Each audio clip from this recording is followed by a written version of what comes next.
Alright, so I made it to the mine site, and I can already tell you that this is going to be such a great explore. Looking across the canyon, you can see what looks like a mini dozer half buried in the rock, and right next to it there's a compressor, and it looks like there's another one right behind it, and there's actually a third compressor on site right over here, this big orange one. Let's go have a look at it. So you can see that the internals are all filled with rock. I'm guessing flash floods did that. You can see the air tank right there. Let's go climb on top of it. It's a huge one. And it looks like there's actually a truck over there. Not sure what kind it is yet. And the adit is actually right behind me. It's dug right into this ridge of what I think is limestone. Sorry for the glare. Oh, and you can actually see the ore cart rails shooting off into the gulch. Before I explore all the equipment across the gulch, I think I'm going to go check out the adit, because if there's a bunch of stuff out here, well, I'm hoping there's a bunch of stuff in the mine. And let's have another look at this compressor. You can see there's actually the manufacturer's name on it. It says SRAM. I hope I'm pronouncing that right. And sorry for the shadows. It's just awesome. This is going to be great, I'm hoping. And looking at the adit, it's all overgrown because there's a stream flowing out of it. The unfortunate thing is all these plants right here are stinging nettles. I already got stung by one on my hand, but I hiked all the way down here. I'm not going to get stopped by some plants. This is going to be a cool explore. Alright, heading in.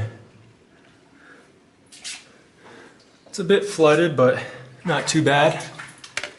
And I'm guessing it's going to get better.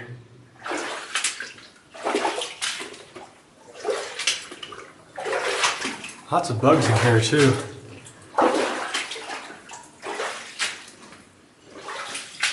Okay, so it looks like we've already reached a junction. Doesn't look like it goes very far, but I want to make sure there's nothing in there. We're seeing just a crap ton of mosquitoes. Damn. And some sheets of metal. Not much else, so let's keep going down the main tunnel.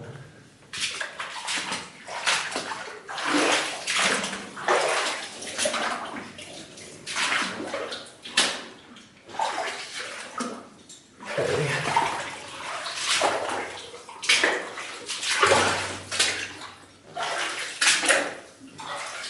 I don't know if there's ore cart rails in here. I saw them outside, but they could just be covered by mud. And on the right-hand side, I'm guessing that's the ventilation pipe. And it looks like there's either the water or air line underneath it. Okay, I see the rails popping out of the mud.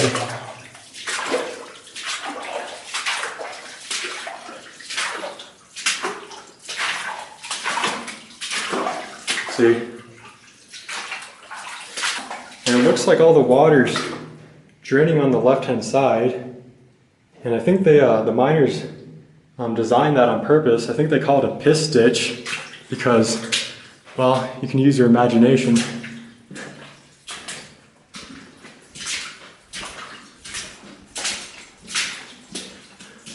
This tunnel's pretty cool, especially with the ore cart rails. And this one should be pretty long. According to the mining reports, this was worked up from the 30s to the 50s, and I think they even worked it after that, so this mine has a pretty long history.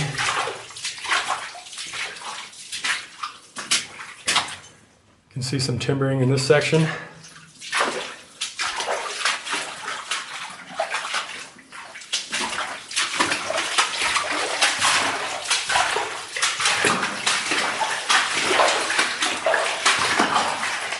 We have some flowstone right here. Always like seeing that.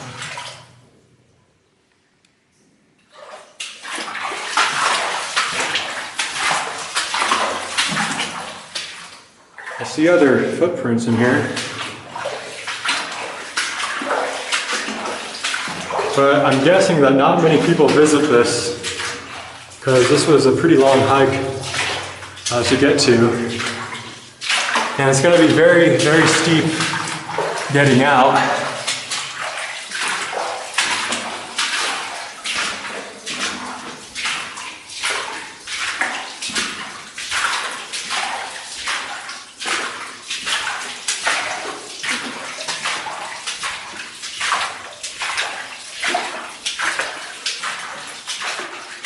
Oh wow. I'm guessing this is actually a natural cave. Look at this. Yeah, that definitely is. Because this is limestone right here, so there's going to be a lot of natural fissures and voids and caves all throughout.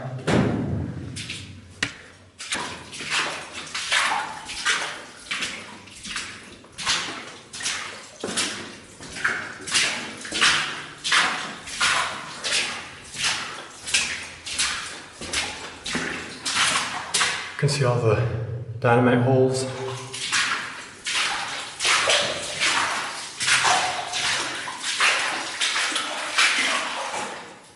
Dolores, interesting.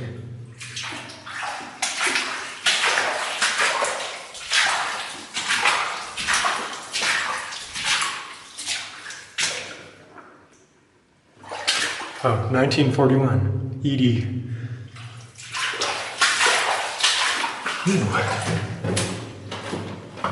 November 1958, Scott and Bob. Oh, we hit water. That's awesome.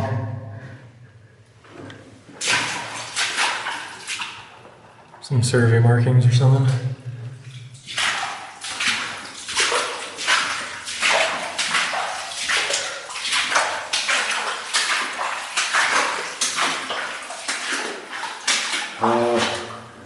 I think this is some kind of mold. That looks so weird.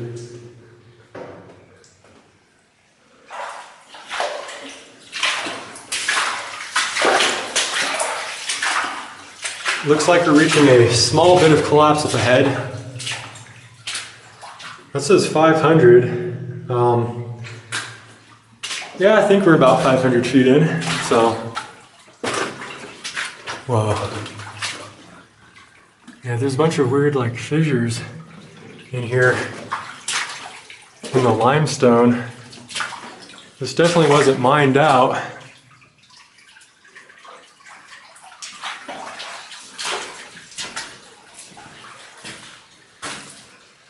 Huh.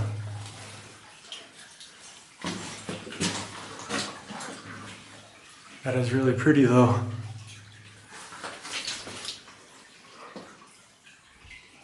All right, let's keep going down the main tunnel.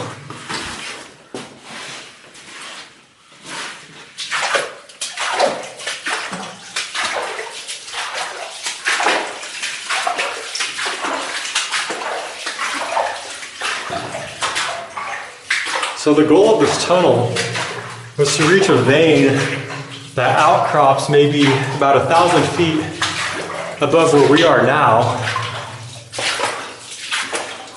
I'm not sure if they accomplished the goal or not. You can see we have a bunch of orange stuff. I'm guessing that's like iron staining. Huh. Looks very strange.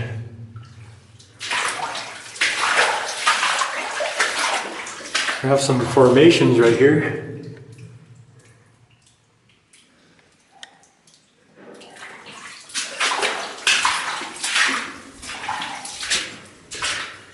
And I can see the tunnel twisting and turning up ahead.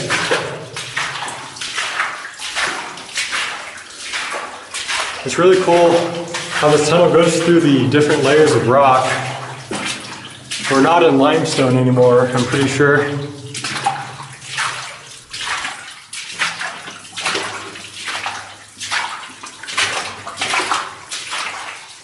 Okay, we have something up ahead. Okay, we've reached a junction.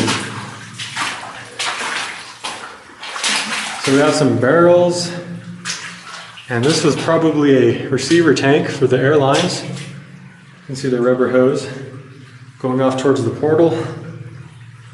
Let's hit this on the way out. Unless it just stops right over here, let me make sure.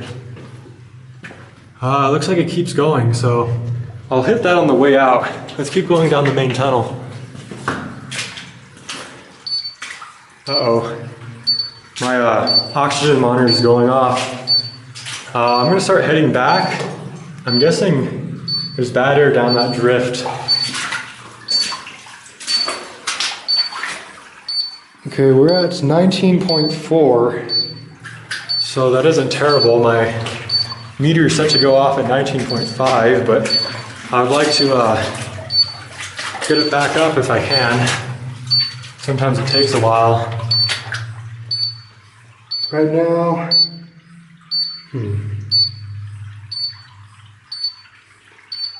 19.3. That's not very good. 700 feet, we're probably 700 feet in.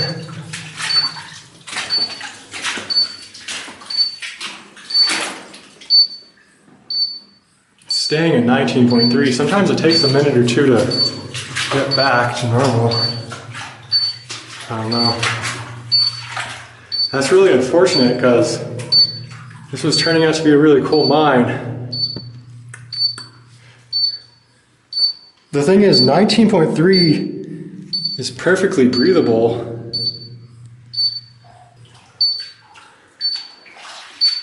Yeah, if it got like to 17 or something, you would definitely want to start getting out. So 19.4, okay, it went off. All right, I'm gonna go back and hopefully it doesn't go back off. So I originally thought that the side drift I walked into just had a pocket of bad air. However, the real case was that the oxygen level was getting progressively lower the farther I went into the mine. Even when I was about 200 feet from the portal, the oxygen was only at 20.1%, and the normal level being 20.9% oxygen. Even though I never reached a level of oxygen that was dangerous, I felt it was unwise to keep heading deeper as, first of all, I was alone, and I could only expect the air to get worse. So unfortunately, we couldn't see what lies at the end of this tunnel, but thankfully there's still a whole bunch of neat equipment to see on the outside, which I'll show you in just a moment. Alright, so I'm working my way out. That's looking deeper into the mine. And I'm back at the section with all of the limestone caves or cavities, whatever you want to call them. And I just noticed there's a bunch of rocks down here that look worn smooth, like they've been in an ocean probably millions of years ago. That's awesome. Yeah, like you can see this one right here. Yeah, we're way up in the mountains, around maybe 7,000 feet, and we're finding remnants of an ancient ocean. That's really cool. Because limestone, it forms in an ocean, coral reefs and such. Alright, so the adit is right across the canyon. That really sucked that we couldn't explore all of it, but at least we have all this equipment out here to check out. So we already saw that orange air compressor. Let's have a closer look at this dozer. So you can see the bucket right there. And right over here is the steering wheel. It's pretty cool, and look, the oil gauge still has its glass. Same with that one. That's awesome. Unfortunately, I wasn't able to see any manufacturer's mark on it, so I don't know how old this is. I mean, I'm guessing the 1930s to the 1950s, because that's when this mine was worked. Looks like there's something else down there, but before I head over there, let's check out this compressor.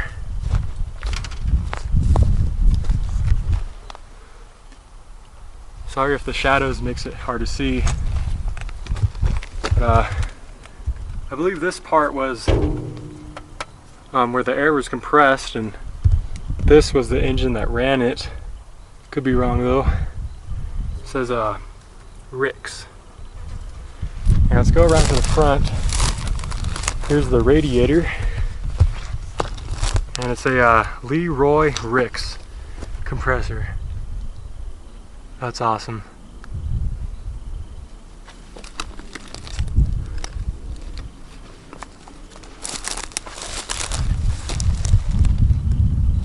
And we have another compressor right here.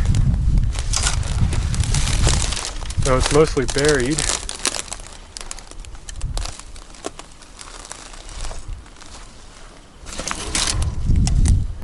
So right over there is that dozer, and right over here there's another sort of tracked vehicle.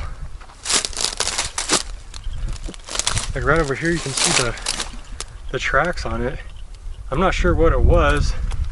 There's the engine, but up here you can see that it has some sort of cable mechanism on it. It's on both sides, so I'm not really sure what this is. If you guys know, please let me know. I know it's kind of hard to tell because it's half buried, but there's just so much cool stuff over here. I'm really glad I made the trip out to this mine. So right over here we have a wheeled piece of equipment. Not really sure what it was. Huh.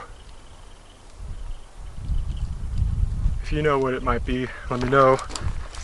And we have a bunch of pipes over here, and that's a buried engine. And I'm not sure what kind of truck this is. On the inside of the tailgate there's some writing, but I can't really make it out. And the bumper is all buried, unfortunately, as you can see. Again, that's where the adit is. And there's all the limestone. Alright, so right now I'm hiking along this old mining road to what I believe is a mill site. However, from what I read, it's much older than that adit that we just checked out. It's from around the turn of the century. Alright, so I made it down to the old mill, and we have a bunch of stuff to see here as well. Right over here we have what looks like a busted tank. This may have been the lid to it. And right over here we have a old bottle. Pretty neat. That probably dates to around the turn of the century. And right over here we have a bunch of concrete vats or tanks. I'm not sure what the correct term is. So I read that this was a 50-ton cyanide mill. So I'm guessing these vats held the cyanide. There's 5 of them, and you can see that there's some ore cart rail that span across the tanks. So maybe they actually had an ore cart running across and dumping in the crushed ore. And right in the center, I'll have to take a closer look at it, but I think it might be a bucket line or some sort of ore elevator. Again, I'll have to take a closer look. And over here we have several corrugated steel tanks, but probably the coolest part of the mill is right over here. Now, I'm not the greatest at identifying machinery, but I think this is just a massive hit and miss engine. Those flywheels are about 4 feet across.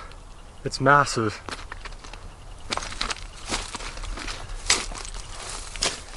You can see the governor right here, at least part of it.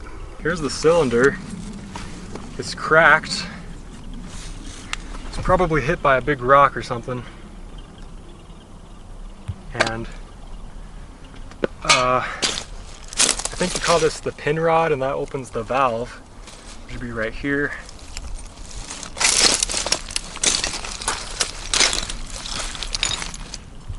This thing is awesome.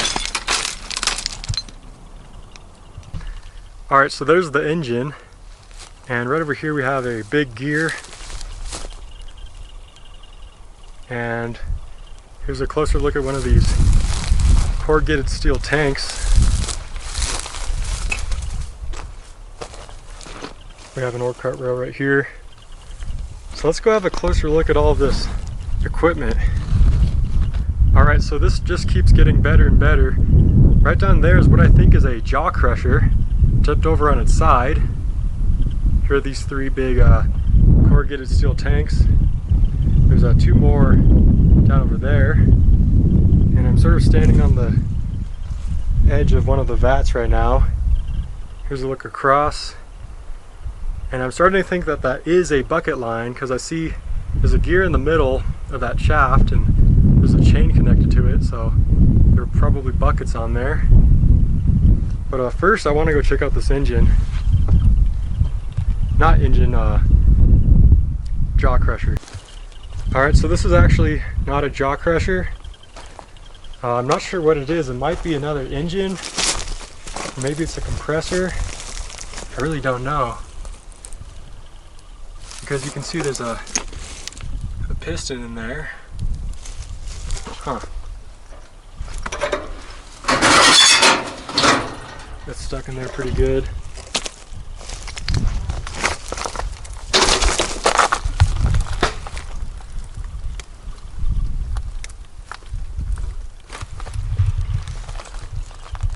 Still very cool though. Alright, so here's a closer look at this piece of equipment. So I guess I'm kind of doubting myself again. Not really sure if this is a bucket line. You can see this is what's attached to the chains. These pieces of metal right here. It alternates between a big piece and a small piece. So I don't know if there were buckets attached on there and they're just gone, or if this was something else, because it looks almost exactly like the ore elevator that's at the Bighorn mine in the San Gabriel Mountains, if you've ever been there. There's a similar device to this.